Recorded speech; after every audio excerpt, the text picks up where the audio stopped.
आवाज news, true voice. आदाब नाज़रीन, आवाज न्यूज चैनल पर आपको खुशामदीद। सिद्दीपेट जिले अकबरपेट में बीआरएस की क़यादत में रास्ता रोको एहतजाज किया गया।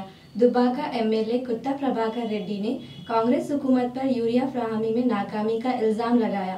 इन्होंने कहा कि बीआरएस हुकूमत में किसानों को यूरिया की किल्लत कभी पेश नहीं आई, लेकिन कांग्रेस के दौर में किसान घंटों कतारों में खड़े रहे।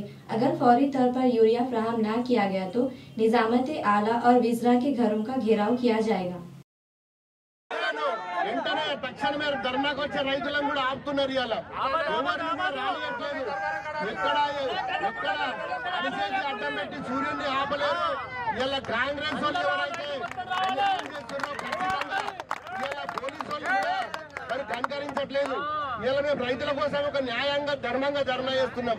ఎవరిని ఇబ్బంది పెడతలేము, ఎవరిని ఏమంటలేము. మా రైతుల మొరబెట్టుకుంటే ఇవాళ దాదాపు 12 సంవత్సరాలు అవుతుంది. 12 ఏళ్లలో ఒక్క రోజన్నా రైతుల కోసమో లేకపోతే ఇంకేదన్నా ఆపత్కో సంపత్కో ధర్నా చేసే అవకాశం వచ్చిందా మనకు? ఇవాళ ఇంత దారుణం అంటే ఇవాళ తెలంగాణ రాష్ట్రం సాధించుకుందే మనం రైతుల కోసం కష్టపడ్డాం. 14 ఏళ్లు పోరాటం చేసిన తెలంగాణని ఇవాళ కాంగ్రెస్ వాళ్ళు వచ్చి ఆగం చేయబట్టి మేమేమన్నా మనులు కావాలన్నామా, మాణిక్యాలు కావాలన్నామా, లేకపోతే డబ్బులు కావాలన్నామా, లేకపోతే బంగ్లాలు కావాలన్నామా? ఇవాళ రైతులు పాపం కాళేశ్వరం ప్రాజెక్టు కట్టిన కేసీఆర్ 4 ఏళ్లు కష్టపడి కాళేశ్వరం ప్రాజెక్టు కట్టుకుంటే జర్రంతా పొక్క పడితే దాన్ని రాజకీయం చేస్తున్నారు. ఇవాళ పొద్దున్న లేచే పొద్దుగా రాజకీయాలు తప్ప ఏ ఒక్క రోజన్నా మరి రైతులకు ఏమైతుంది? వర్షాకాలం వచ్చింది. మరి నేను ఎంపీ ఉన్న 10 ఏళ్లు, నేను 10 ఏళ్లు ఎంపీలు ఉన్నప్పుడు ఢిల్లీలో ఉన్నప్పుడు కేసీఆర్ ఏమంటుండే, అరే బాబు మీరు ఎంపీలందరూ పోవాలి, యూరియా తీసుకురావాలి, అమోనియా తీసుకురావాలి, ఇవన్నీ రైతులకు మొదలే తీసుకురావాలి. మనం వర్షాలు పడక ముందే స్టాక్ పెట్టుకోవాలి. మన గోడాంలు ఉన్నాయా, ఎన్ని ఊర్లు ఉన్నాయి, ఎన్ని సొసైటీలు ఉన్నాయి, ఎన్ని గ్రామ పంచాయతీలు ఉన్నాయి, ఎంతమంది రైతులు ఉండ్రు, ఎన్ని టన్నుల యూరియా కావాలని చెప్పి మరి అనునిత్యం కూడా మరి ఫాలో అప్ చేసేది. ఇవాళ ఏమైతుంది పరిస్థితి? కాంగ్రెస్ వచ్చినాక ఏ ఒక్క ఎంపీ గాని ఏ ఒక్క ఎమ్మెల్యే గాని ఎవరన్నా పోయి కనీసము కాలం అయిపోయి వర్షాలు పడబట్టి ఇప్పుడు 3 నెలలు అవుతుంది. 3 నెలల నుంచి ఎవరన్నా రైతుల గురించి పట్టించుకున్నారా? ఇప్పుడు అగ్రికల్చర్ మంత్రి ఉంటాడు, ఆయన ఖమ్మంలో ఉంటాడు. మరి మనకేమో ఇన్ఛార్జ్ మంత్రి, మనకేమో ఆదిలాబాద్ అయినా మనకి ఇన్ఛార్జ్ మంత్రి. మన ఆపత్తి సంపత్తి చెప్పుకోవాలంటే ఆదిలాబాద్ అయినా చెప్పుకోవాలి మనం. ఇది పరిస్థితి ఇలా మన మెదక్ జిల్లాది.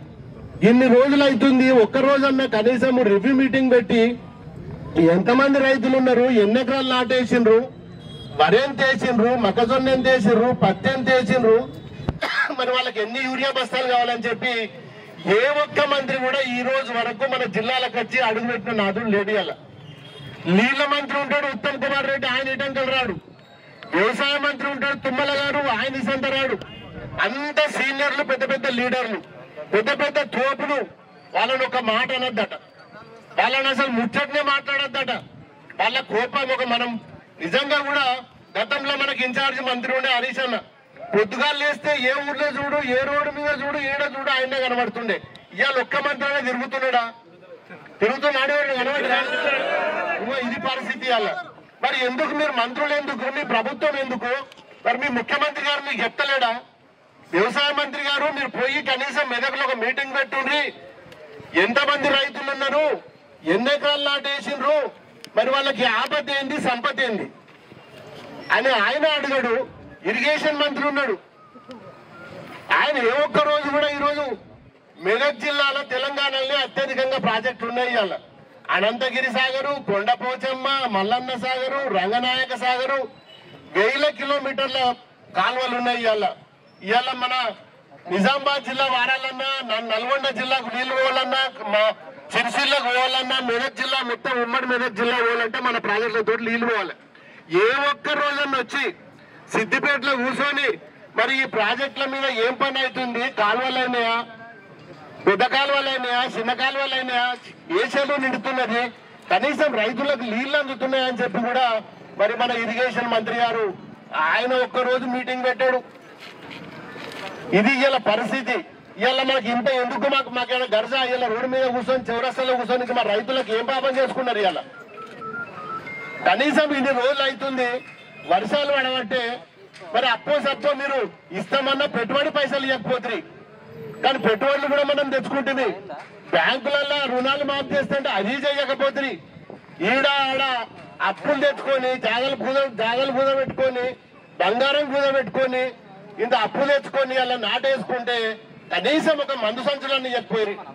మేమేమైనా ఢిల్లీకి సంచులకు సంచులు పైసలు మోస్తున్నారు కదా, గిన్ని సంచులు పోతున్నాయి. మరి గిన్ని సంచులు ఢిల్లీకి పైసల సంచులు పోయినప్పుడు మరి మేము పైసలు అడిగినాం, ఇంకేమన్నా మసాలా సంచులు తీసుకురాంటారా నాయన అని అడిగినాం. తప్ప మరి మందులు మేమేమన్నా పైసల సంచులేమో ఢిల్లీకి పోతున్నాయి, ఢిల్లీకి రావాల్సిన మందు సంచులేమో రావట్లేదు. ఇది ఇలా కాంగ్రెస్ 8 మంది కాంగ్రెస్ ఎంపీలు ఉన్నారు, 8 మంది బీజేపీలు ఉన్నారు. అంత తోపునే మళ్ళీ అంత సీనియర్లే. ఏ ఒక్క తోపు కూడా ఒక్క రోజన్నా కనీసం ఒక జిల్లాకు పోయి ఇవాళ కనీసం రైతుల గురించి పట్టించుకునే నాయకుడు ఉన్నాడు అయ్యాల? పెద్ద పెద్ద గడ్డాలు మిసాలు పెంచుకొని నిన్నొక ఆయననేమో మొన్న కోపానికి వచ్చిండు, ఏ ప్రభాకర్ రెడ్డి తోటి ఏమైతే నా ఎందుక కూడా వీకలేడు అంటాడు ఆయన. గది ఆయన పరిస్థితి. ఆయన నోరు తెరిసే పచ్చి బూతులు. మాకు రావా బూతులు? దుబ్బాకోళ్ళకి బూతులు రావా? నువ్వు ఒక్కటంటే మేము అంతా తిడతాం, బాగా తిడతాం. ఇలా మాకు మేము నమ్ముకున్న భూమి మీదనే బతుకుతున్నాం. ఇవాళ మాకేమి ఇక్కడ కంపెనీలు లేవు, ఫ్యాక్టరీలు లేవు. ఉన్నోళ్ళందరూ రైతులే. ఇక్కడ రైతులను పట్టుకోకపోతే మీరు ఆఖరికి యూరియా బస్తానే మీకు ఉరితాడైతే బిడ్డ అని చెప్తున్నా నేను. యూరియా బస్తా కాంగ్రెస్ మెడలకు ఉరితాడైతే రాసి పెట్టుకోండి బిడ్డ మీరు. ఇలా డాన్సులు చేస్తున్నారు. ఇలా ఆపత్తోటి రైతులు రోడ్ల మీద ధర్నాలు చేస్తే మా కాంగ్రెస్ నాయకులు జిల్లా నాయకులేమో ఇలా డాన్సులు చేస్తున్నారు. ఏం డాన్సులు చేస్తున్నారు ఇలా? నేను టీవీలో చూసిన వచ్చినప్పుడు ఇది పరిస్థితి. ఇలా మల్లన్న సాగరు ఇంకొక విషయం కూడా తెలవాలి మీకు. ఇవాళ మన ఇంటికి ఏదన్నా చిన్న పొక్క పడుతుంది, ఉరుస్తుంది, ఇల్లు కూడా కొట్టుకుంటాం మనం.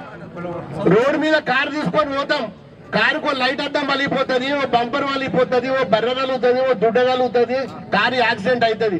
కారు తీసుకుపోయి హుసేన్ సార్ లో పడేస్తావా లేకపోతే స్క్రాప్ చేస్తావా?